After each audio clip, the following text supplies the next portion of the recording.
So, i-adjust natin siya. Dali lang naman sa pag-adjust dito. Good day guys, for today's video nga po pala is nag-install po ako ng water pump na may automatic pressure switch. So, papakita ko lang po sa inyo kung paano yung setup na ginawa ko dahil yung customer po natin is meron na siya mga nabiling mga gamit. So, yung ginamit po natin na suction hose is, suction pipe is D1 kasi bumili po yung customer natin ng D1 na foot valve. So, yun na po yung gagamitin natin. Bumili na lang tayo ng mga fittings, ayan.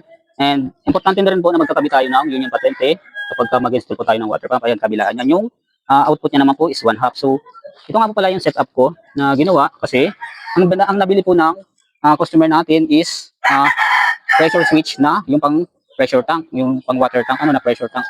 So, ayan din yung yung pressure gauge niya. Ayan. So, gumamit tayo din ng fittings, binila na lang natin para magamit ni customer yung kanyang water pump at the same time yung kanyang pressure switch para mag-automatic siyang mag-on and off kapag binuksan yung gripo. So, gumamit tayo dito ng ATI. Ayan, mapansin nyo. Ayan, tapos gumamit tayo ng nipple ulit dito. Ayan, para sa kanyang pressure switch. So, dito natin nilagay. Yan yung setup natin para magamit ni customer yung kanyang pressure switch. Ayan. So, ganito yung pinaka-wirings niya. Galing sa motor. Ayan, mapansin nyo dito siya. So, dito yung line 1, dito yung line 2. Kabilaan lang sila. Then, dito nga pala guys, yung pinaka-adjust ng pressure ng ating pressure switch. Kapag niluwagan natin ito, hihina or mababawasan yung pressure. And then, kapag hinipitan natin, mas malakas yung pressure. Ganyan yung pag-adjust niya ng pressure. So, kabit muna natin. Ito nga pala yung pinaka-output.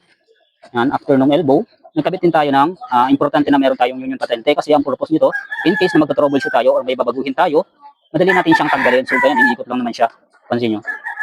Pag inikot nyo siyang ganyan, luwagan, ayan, putol na siya. Maghihiwalay na yung pump sa kanyang mga pipes. Ayan, pag tinanggal natin ito, tatanggal natin ang buo yung pinaka-setup natin na water pump. So, ayan, balik natin. After ng union patente, naglagay din pala ako dito ng controller niya o yung kanyang bore valve na PVC. Ayan. Tapos, yung wirings nga pala is binuo natin sa lupa. Ayan, 1/2 yung ginamit natin. And yung wirings is kinabit natin is number 10 na THHN na wire, stranded wire. Ayan, pinagapag natin siya. Ayan, binuo ko siya sa lupa. Then, nagkabit ako ng sarili niyang circuit breaker. Ayan, meron si customer na dating circuit breaker. Ayan, ginamit natin para kahit paano din makabili. Then, dito yung kanyang pinaka-supply. Kumuha ko doon sa loob ng bahay ng supply ng kuryente. Then, pinadaan ko dito sa circuit breaker. Ayan. Kasi, then, turo ko naman yung linya ng ating pipe. So, ayan, nagpakabit din pala si customer dito ng isang gripo para pag maglalaba. Ayan. Then, dito, meron na siya ditong habang para dun sa kanyang CR. So, nagkabit na lang ako doon ng pipes. Dugtong ko na lang siya. And dito, ayan, napansin nyo, may linya siya dito. Pero hindi, daspan lang to. Daspan. Ayan, dito. Sa kanyang lababo. Sa pagpapaandar ko pala ng water pump, gawin natin, buksan natin dito, may bolts kayo makikita dito. Kasi wala pang laman yung ating pump head. Yan. Kailangan natin siyang lagyan ng laman para mabilis siyang mag-sanction ng tubig. Punuin nyo lang to.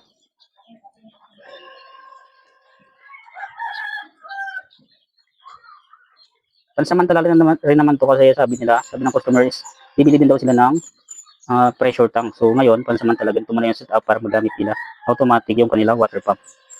So di na nga pala nila guys kailangan na i-on and off yung breaker kasi automatic na itong gagana gamit itong ating pressure switch. Yan guys, puno na. Then, pag puno na, yan, meron na. Meron na.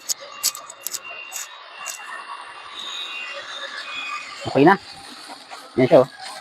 Adjust ko na lang pala yung pressure niya kasi ganito yung magiging problema kapag masyadong mataas yung pressure. Ayan. So, i-adjust natin siya. Dali lang naman sa pag-adjust dito. And guys, kung mapapansin nyo, okay na yung ating water pump. So, ang ginawa ko lang, in-adjust ko lang siya dito sa pinaka-high level ng pressure, mga 40 PSI para di siya mag-cut on and cut off. Ayan. Tingnan natin. Pagka in-off natin yung gripo, automatic na rin siyang mag-o-off. Depende na lang sa timpla, kailangan lang siyang timplahin ng ayos dito para hindi siya napuputol-putol. Kapag in-off natin to, automatic na siyang mamamatay. Dahil hindi na siya mag-on kasi na-reach niya na yung pressure niya, 40 PSI na kaset. Buksan natin, automatic na rin siya mag-on.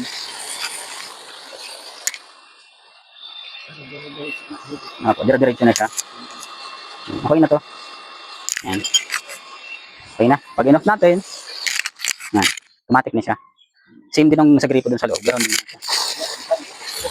So, ayan na guys. Natapos ko nang install itong water pump set ng aking customer na gamit ang pressure switch na pang pressure tank. So, nilagyan ko na lang siya ng mga fittings para magamit ng aking customer.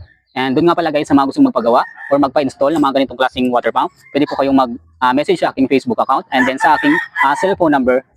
Yan. So, pwede po kayo, libre naman po yung consultation and yung pag-estimate po. Ano? And hanggang dito na lang. Kung gusto nyo guys ng mga ganitong klaseng tutorial video and kung may natutunan kayo sa aking ginagawa, please like, follow, and share. Thank you. Mabuhay!